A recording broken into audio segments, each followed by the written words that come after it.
হচ্ছে সে ছোট্টবেলায় আমার বাবা মায়েরা আমাকে প্রাতিষ্ঠানিক শিক্ষা দিয়ে বড্ড বেশি ভুল করে ফেলেছে। হ্যাঁ, বড্ড বেশি ভুল করে ফেলেছে। কারণ আমি যদি আগে জানতাম, আমি হয়তো প্রাতিষ্ঠানিক শিক্ষাই অর্জন করতাম না। আমি এখন স্বপ্ন দেখছি গ্র্যাজুয়েশন কমপ্লিট করে, পোস্ট গ্র্যাজুয়েশন কমপ্লিট করে উচ্চ শিক্ষায় শিক্ষিত হয়ে নিজেকে অনেক উচ্চ পর্যায়ে নিয়ে যাব। আর সেই স্বপ্নটাই আমাকে দিন দিন তিলে তিলে খাচ্ছে। আর যদি আগে থেকে জানতাম তাহলে হয়তো আমি প্রাতিষ্ঠানিক শিক্ষা অর্জনই করতাম না। আমার বাবা মায়ের এত কষ্ট করে পড়াশোনা করে আছে, আর সেই সার্টিফিকেটের মেয়াদ মাত্র 3 বছর। আমি চাই না এরকম সার্টিফিকেট। মাত্র 3 বছরের জন্য একটা সার্টিফিকেট, ভাবতেই কষ্ট হয়। 3 বছর, 30 বছর পার হয়ে গেলে আমরা ইনভ্যালিড। আর তখন সেই আমাদের সার্টিফিকেটটা আলমারিতে সাজিয়ে রাখা হবে। আমি কি করবো এরকম সার্টিফিকেট দিয়ে? আমার দরকার নেই এরকম সার্টিফিকেট, প্রহসনমূলক সার্টিফিকেট।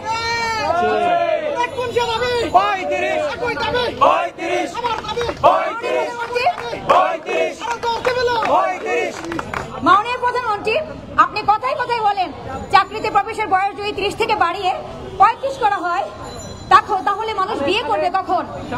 কিন্তু এখন যে চাকরির বয়স 30 আছে, মানুষ কি সবাই 30 বছরে বিয়ে করে? কেউ তো 21 বছরে বিয়ে করে, অনেকে আছে 23 বছরে বিয়ে করে, অনেকে 26 বছরে বিয়ে করে, অনেকে 27 বছরে করে, অনেকে 30-এ করে, অনেকে 35-এ করে। কাজেই আবার অনেকে আছে বিয়ে করেও না। কাজে কথায় কথায় এসব বলা বন্ধ করুন যে চাকরিতে প্রবেশের বয়স 35 করলে মানুষ আর বিয়েই করবে না। বিয়ে হচ্ছে সৃষ্টিকর্তার প্রদত্ত। কার কখন বিয়ে হবে সেটা সৃষ্টিকর্তা উপর থেকে লিখে ফেলেছেন। কাজে সৃষ্টিকর্তার প্রদত্ত সেই তকদিরকে চাকরির প্রবেশের বয়সের সাথে তুলনা করবেন না। এটা খুবই হাস্যকর বিষয়। আমাদের সাথে একাত্ম পোষণ করেছেন মিরপুর থেকে আগত শিক্ষার্থীরা। আমি রোমান কবির ভাইয়ের নেতৃত্বে মিরপুরের শিক্ষার্থীদের স্বাগত জানাই। চালু রাখুন।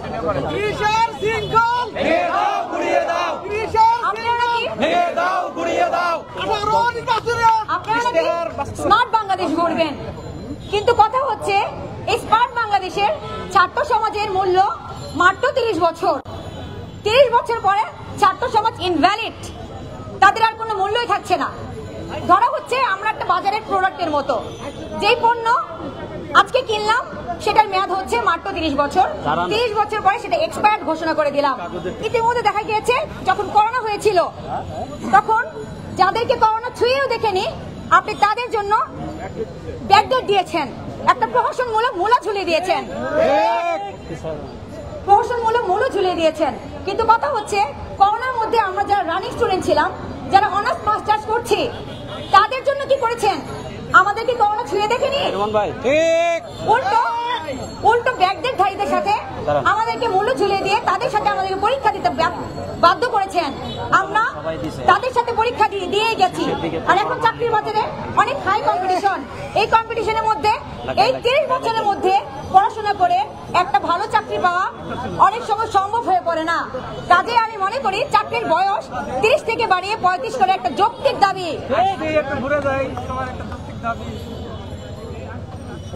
আমাদের কোন দাবি আছে? কোন যে দাবি? একই দাবি। সবার দাবি। সবার দাবি। একই দাবি। একই দাবি। 1 2 3 4 35 আমার অধিকার। 1 2 3 4 35 আমার অধিকার। 35 আমার ঠিকানা। মাননীয় প্রধানমন্ত্রী বঙ্গবন্ধু আমাদেরকে শিখিয়ে দিয়ে গিয়েছিলেন যে একটা যৌক্তিক দাবি কি করে আদায় করতে হয়। যতক্ষণ না ছাত্র সমাজ রাজপথে এসে দাঁড়াবে কখনোই একটা যৌক্তিক দাবি কখনোই সেটা বাস্তবায়িত হবে না। কিন্তু অত্যন্ত দুঃখের বিষয়, আপনি সেই জাতির পিতা বঙ্গবন্ধু শেখ মুজিবুর রহমানের কন্যা হয়ে আপনি আপনার বাবার আদর্শ থেকে সরে এসেছেন। আপনি আমাদের যৌক্তিক দাবিটাকে মেনে নিতে পারছেন না। আসল কথা কি জানেন? আপনারা মনে মনে ঠিকই বুঝতে পারছেন যে আমাদের দাবিটা যৌক্তিক, কিন্তু আপনারা সেটা স্বীকার করতে চাচ্ছেন না, মুখ দিয়ে মানতে চাচ্ছেন না, আমাদের সামনে স্বীকার করতে চাচ্ছেন না। আর তার জন্য দায়ী হচ্ছে উপর মহলের কিছু দুষ্ট লোক। তারা আপনাদেরকে ভুল বুঝাচ্ছে। কিন্তু সবচেয়ে কষ্টের বিষয়, মাননীয় প্রধানমন্ত্রী, আপনি একজন উচ্চশিক্ষিত মানুষ হয়ে মানুষের কথায় পরিচিত হচ্ছেন, মানুষের কথা পরিচিত হয়ে এদেশের ছাত্র সমাজকে ঠকাচ্ছেন, এদেশের ছাত্র সমাজকে। কাজে পরিশেষে একটা কথাই বলতে চাই, আপনারা অতি দ্রুত আমাদের দিকে ফিরে তাকান, আমাদের দাবিটি, যৌক্তিক দাবিটি মেনে নিন এবং খুব দ্রুত একটা প্রজ্ঞাপন জারি করে দিন এবং আমার যেসব ভাই বোনেদের নামে মিথ্যা মামলা করেছেন সেসব মিথ্যা মামলা খুব দ্রুত পরিহার করে নিন। ধন্যবাদ সবাইকে। প্রিয় উপস্থিতি এবং সাংবাদিক বন্ধুগণ, আপনারা দেখেছেন যে ইডেন কলেজের একজন শিক্ষার্থী তার মনের কষ্টের কথাগুলো আপনাদের সামনে বলেছে। তেমনি ভাবে আমরা লক্ষ্য করছি শুধু ঢাকা বিশ্ববিদ্যালয়ের শিক্ষার্থী নয়, শুধু জগন্নাথ বিশ্ববিদ্যালয়ের শিক্ষার্থী নয়, শুধু জাহাঙ্গীরনগর বিশ্ববিদ্যালয়ের শিক্ষার্থী নয়, দেশের 55টি পাবলিক বিশ্ববিদ্যালয়ের শিক্ষার্থীরা আজকে এই দাবির সাথে একাত্ম। প্রিয় বন্ধুরা, আমরা বলি বারবার যে আজকে কোন দেশে 30 আছে আপনারা নীতি নির্ধারকরা আমাদের সামনে তুলে ধরুন। আমরা তুলে ধরছি আজকে সার্কভুক্ত প্রত্যেকটা দেশেই 35-এর ঊর্ধ্বে। আজকে শ্রীলঙ্কাতে 45 বছর, আজকে মালদ্বীপে সরকারি চাকরিতে প্রবেশের বয়স সীমা 45 বছর, আজকে আফগানিস্তানে 35 বছর। আজকে যখন প্রত্যেকটা দেশেই 35-এর ঊর্ধ্বে, তখন আমাদের দেশে বাধা কোথায়? ওদের দেশের শিক্ষার্থীরা কি 35 হয়ে গেলে কি ওরা বিয়া করে না? আমাদেরকে যখন বলা হয় যে 35 হলে কখন চাকরি করবে, কখন বিয়া করবে, তাহলে ভারতের শিক্ষার্থীরা কি 35 হওয়ার পরে যে নেয় তারা কি বিয়া করতেছে না? এটা উদ্ভট একটা কথা, উদ্ভট একটা উত্তর আমরা মনে করি। এই ধরনের উদ্ভট উত্তর আমরা শিক্ষার্থীরা প্রত্যাশা করি না। আমরা সারা বিশ্বের দিকে নজর দেওয়া উচিত, সারা বিশ্ব কি ফলো করছে। আমরা যেখানে বর্তমানে দেশের দিকে যাব,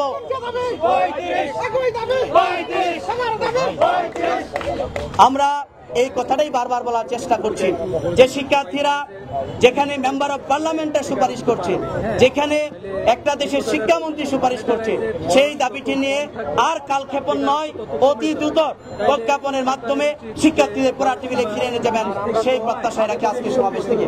প্রিয় বন্ধুরা, আজকের এই শিক্ষার্থী সমাবেশে প্রিয় শিক্ষার্থীরা আমাদের আন্দোলন সংগ্রামে যিনি আমাদের সাথে সবসময় কাজ করে যাচ্ছেন এবং আমাদের মিরপুর টিমে সমন্বয়ক হিসেবে কাজ করছেন আমাদের অত্যন্ত পরিচিত মুখ আমাদের রুমান কবির ভাই। রুমান কবির ভাইকে ওনার মূল্যবান বক্তব্য প্রদান করার জন্য বিনীতভাবে অনুরোধ করছি। ধন্যবাদ খোকন ভাইকে আমাকে আজকে বক্তব্য দেওয়ার সুযোগ করে দেওয়ার জন্য। মোবাইল রাখেন। প্রিয় সাংবাদিক বন্ধুরা, আপনারা জানেন আজকে আমরা সেই 30 অক্টোবর থেকে আমাদের এই কার্যক্রম লাগাতার কার্যক্রম আমরা চালিয়ে আসতেছি, কিন্তু আমরা আমাদের এই কার্যক্রম চালিয়ে আসা পর্যায়ে এখন পর্যন্ত আমরা আমাদের সরকার মহল অথবা কোথাও থেকে আমরা কোনো সুআশ্বাস এখনো পাইনি। তারপরেও আমরা আজকে এখনো মাঠে অবস্থান করতেছি। আপনারা জানেন কালকেও কিন্তু একটা টকশো হয়েছে, যেখানে কিন্তু বাংলাদেশের কিছু বিখ্যাত ব্যক্তি এই টকশোতে অবস্থান নিয়েছিলেন। তার ভিতর হচ্ছে আমাদের আব্দুল মান্নান স্যার, সাবেক সচিব। তিনি কিন্তু বলেছিলেন যুবকদের হতাশায় না ফেলে চাকরিতে আবেদনের বয়স বৃদ্ধি করা হোক। তাহলে তার মাথায় কিছু নাই।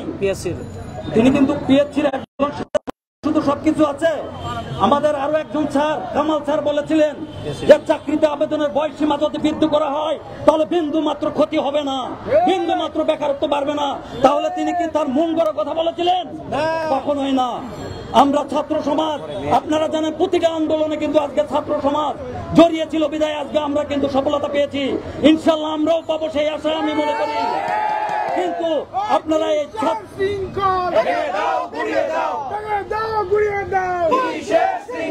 আমি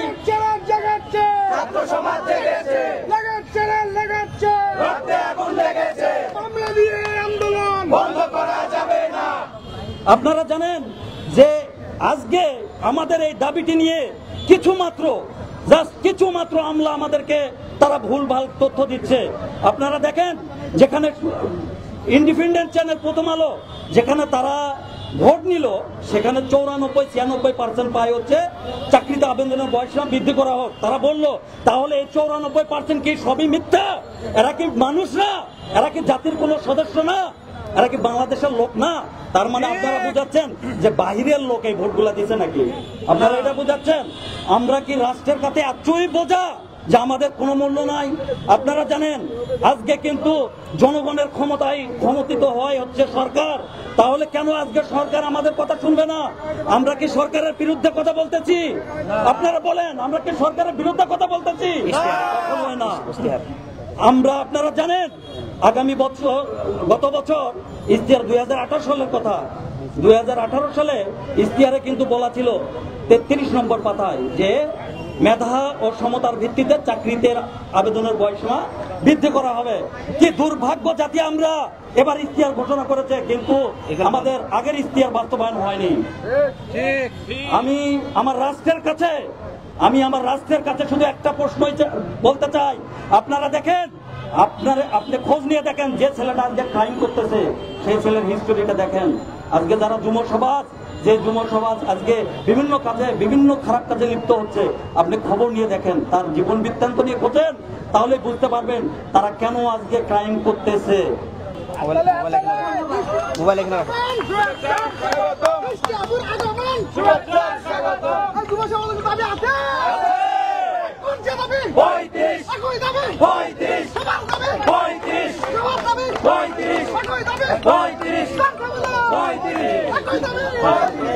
আসসালামু আলাইকুম। আমরা সবাই কেমন আছি? ভালো নেই। আমরা ভালো নেই। কিভাবে ভালো থাকবো যেখানে গণতান্ত্রিক রাষ্ট্রে আমাদের বাক স্বাধীনতা নাই? কিভাবে ভালো থাকবো আমরা? কিভাবে ভালো থাকবো আমরা ছাত্র সমাজ যেখানে আমাদের কথা মাননীয় প্রধানমন্ত্রীর কাছে পৌঁছায় না? কিভাবে আমরা ভালো থাকবো যেখানে আমাদের ভাই বোনদেরকে মিথ্যা মামলা দিয়ে অবরুদ্ধ করা হয়? কিভাবে ভালো থাকবো আমরা? আপনারা জানেন যে বিশ্বের 162টা দেশে চাকরির বয়সের সময়সীমা 35।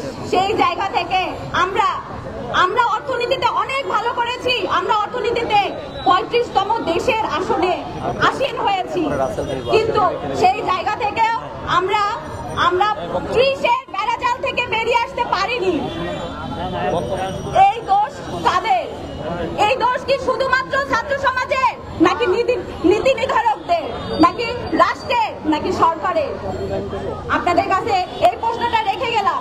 আমাদের এই যে দাবিতে আমাদের আসলে পথে নামার কথা না। আমরা কেনই বা পথে নামবো? আমরা কেন পথে নামবো? আমরা এই যৌক্তিক দাবি সরকারের অনেক আগ থেকেই আমাদের এই যৌক্তিক দাবি তাদের মেনে নেওয়া উচিত ছিল, কিন্তু না। দীর্ঘ 12 বছর ধরে আমরা পথে, আমরা আমাদের ঘাম ঝরায় আমরা পথে সংগ্রাম করে যাচ্ছি। আমাদের এই গণতান্ত্রিক রাষ্ট্রে কেন আমরা এই ঘাম ঝরাবো? কেন?